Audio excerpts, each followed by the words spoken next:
In the wild, cougars rarely attack humans, but sadly fatal attacks do occur. At the Oregon Department of Fish and Wildlife, we take human safety very seriously.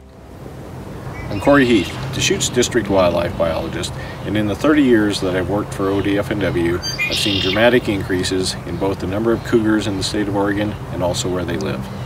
The cougar population has grown significantly over the past 60 years.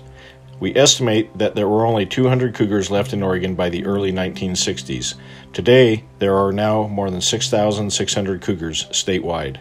Our cougar management plan calls for a minimum of 3,000 cougars on the landscape, so our current population level is well over the threshold for a healthy population.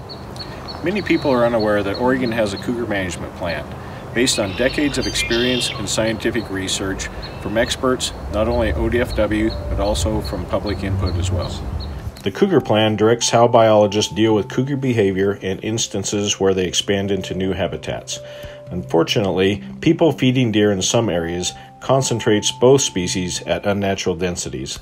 One reason people see cougars in urban areas is that cougars' main prey are deer, and deer inhabit all parts of Oregon, including urban areas, where deer are essentially protected and their numbers uncontrolled. The cougar population in Oregon is trending towards carrying capacity in many areas, and therefore more places are being occupied by these territorial animals, including urban areas.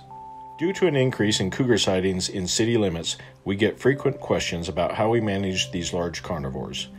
In most cases, we simply monitor the situation and provide advice, but when human safety is jeopardized, we need to take action, which may include lethally removing the cougar. However, those events are relatively rare compared to the number of complaints we actually receive.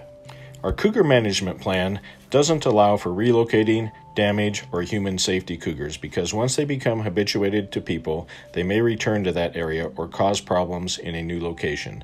Essentially, you're just moving the problem to a different location. With most habitat already being occupied by cougars, finding a suitable location to release cougars is another challenge. So that's why we have to take lethal action in a small percentage of cases. We work directly with local law enforcement to ensure safety of the public.